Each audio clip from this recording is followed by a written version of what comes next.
just slip that file through security and no one would notice? I trusted you, and you nearly compromised everything. I don't know what you're talking about. Don't play innocent with me. Look at me when I'm talking to you. I didn't mean for any of this to happen. Get out of the jet. You're not allowed to sit here. The words hit her like a slap, sharp, public, deliberate. One moment Amara was settling into her seat. The next, she was staring into the cold eyes of a stranger who spoke as if she were an intruder in her own world. Passengers turned, whispering, watching, not. One of them imagining that the woman being ordered out of her seat was the very owner of the aircraft. They stood inside. What happened next would shatter assumptions and expose a truth they never saw coming, the story of a billionaire CEO they tried to belittle. Welcome, story lovers! From where are you watching? Hit the like button and drop your city name in the comments so we can see how far our story travels. Before the world ever learned her name, before the headlines called her a visionary, Imara Johnson lived a life built on quiet discipline. Every morning started the same, long before sunrise. When she walked through the polished glass doors of her tech headquarters, the company she had built from nothing but persistence, brilliance, and a relentless refusal to be defined by anyone's expectations. To her employees, she was the calm force of nature who remembered everyone's birthday, who worked late without complaint, and who listened more than she spoke. To the outside world, she was the black woman who had somehow created a billion-dollar empire in an industry that rarely welcomed people who looked like her. Her success hadn't come easily. Whispers followed her in boardrooms. Doubt lingered in every investor meeting. Yet Imara learned to move past it with the kind of grace that made even her critics pause. She carried herself with a gentle strength, never forgetting the community that raised her, never forgetting the people who said she would never make it, people who underestimated her long before they knew the magnitude of her potential. Still, despite all she had accomplished, one thing about Amara never changed: her humility. She preferred economy airports over private terminals. She stood in lines like everyone else. She never traveled with an entourage. Her life, for all its wealth and power, remained grounded in routine. This simplicity was her way of staying connected to a world that had not always been kind. But on one particular morning, something felt different. Maybe it was the unusually long security line, or the restless murmur of passengers shifting anxiously. Maybe it was the sharp glances she caught from the corner of her eye, quick, assessing, filled with a strange mix of curiosity and assumption. Imara brushed it off at first, focusing on her upcoming meeting, unaware that the day ahead would test her composure in ways she'd never imagined.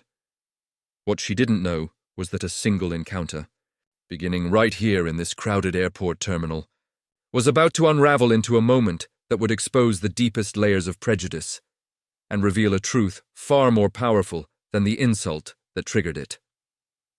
Amara moved through the airport with her usual calm, the steady rhythm of rolling suitcases and overhead announcements forming a familiar backdrop.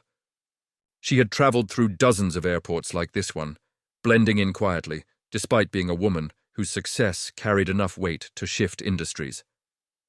Today, all she wanted was a peaceful flight to her next meeting. A meeting that could open doors for hundreds of young innovators she hoped to mentor. As she approached the gate, the atmosphere shifted. A few passengers stared a little too long, their eyes scanning her clothes, her simple carry-on, her natural curls pulled into a neat bun. None of it bothered her at first. She brushed off the lingering looks, attributing them to curiosity or boredom. But the stares didn't fade. They sharpened. A man standing near the boarding line noticed her walking toward the priority section. The expression on his face changed instantly, tightening, narrowing. He stepped slightly to block her path, lifting his chin in that way people do when they want to make sure you know your place. His posture alone carried 1,000 silent accusations. Amara offered a polite nod, attempting to step around him, but he leaned in just enough for the moment to freeze. The passengers around them sensed the tension. A few pretended not to watch. Others watched too closely. The man crossed his arms, his voice loud enough for those nearby to hear. Though he didn't speak directly to her, his muttered judgment cut through the air like a blade. The tone said everything, condescension wrapped in disbelief, as if the mere idea of Amara standing in a priority lane was an insult to the entire boarding process. He glanced at her boarding pass, then at her face, and let out a laugh under his breath, the kind meant to humiliate without ever needing to say a full sentence. Amara felt the heat rise in her chest. Not anger, disappointment. A familiar kind. A kind she had encountered on sidewalks, in stores, in classrooms long before she entered the world of CEOs and billion-dollar contracts. She could step back. She could avoid confrontation. She had done both many times in her life.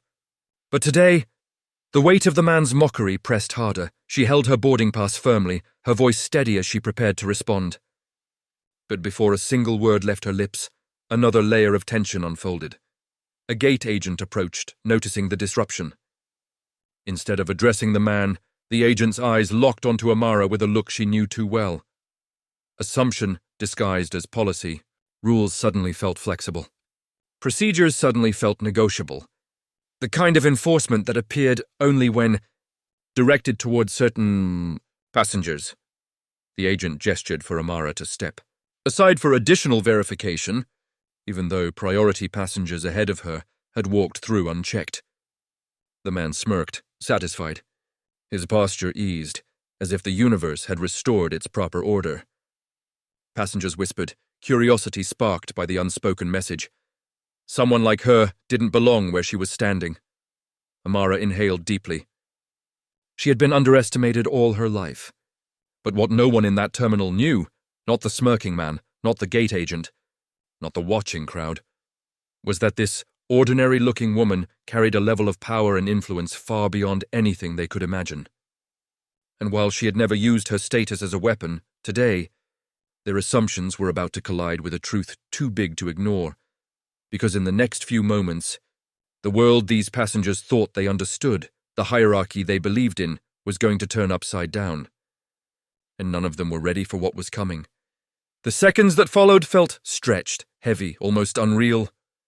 Amara stood beside the gate, the agent flipping through her documents with unnecessary scrutiny, while the man who mocked her watched with smug satisfaction. The whispers grew louder, curiosity turning into quiet judgment.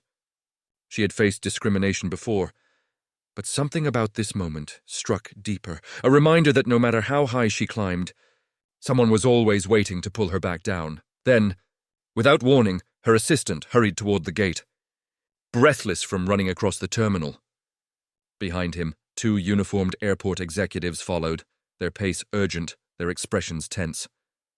The shift in the atmosphere was immediate. Passengers straightened. The gate agent froze. Even the man who mocked her stepped back, confusion flickering across his face. The executives reached Amara with reverence, addressing her not as an inconvenience, but as someone whose presence demanded respect. They apologized, not quietly, but loud enough for those who had doubted her to hear every word. The agent stammered, suddenly aware of the mistake. The man's confidence crumbled, replaced by the sinking realization that he had mocked the wrong woman. Because at that exact moment, visible through the giant windows overlooking the runway, a gleaming jet rolled into view, sleek, massive, marked with her company's logo. A $22 billion flagship aircraft she owned outright. Gasps rippled through the gate area. The executives gestured toward a private escort waiting just for her. And as Amara stepped away from the line that had tried to humiliate her, she felt the power of truth settle over the moment. Quiet, undeniable, unshakable. Dear audience, where are you watching from? Drop your city name in the comments! As Amara walked toward the private escort, the noise of the terminal faded behind her. Yet the weight of what had happened lingered. She didn't look back at the man who mocked her, nor at the gate agent who had treated her with suspicion. Their faces no longer mattered. What mattered was the truth revealed in their actions, a truth she had confronted her entire life. Success does not erase prejudice, and dignity does not shield one from being underestimated.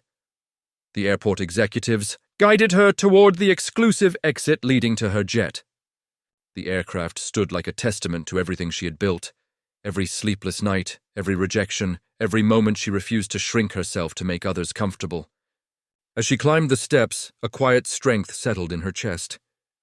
She wasn't just rising above the situation. She was rising for every person who had been dismissed, doubted, or diminished because of the color of their skin. Inside the jet, the hum of the engines soothed her thoughts. She reflected on how quickly judgment had replaced kindness in that crowded terminal, how effortlessly assumptions had overshadowed humanity. And yet she knew her story wasn't unique. Millions lived versions of the same moment every day, discriminated against not for what they had done, but for who they were. As the jet lifted off the runway, Amara gazed at the shrinking airport below. She wondered how many more lives would be marked by moments like hers. How many more times would prejudice speak louder than truth? Thanks for watching.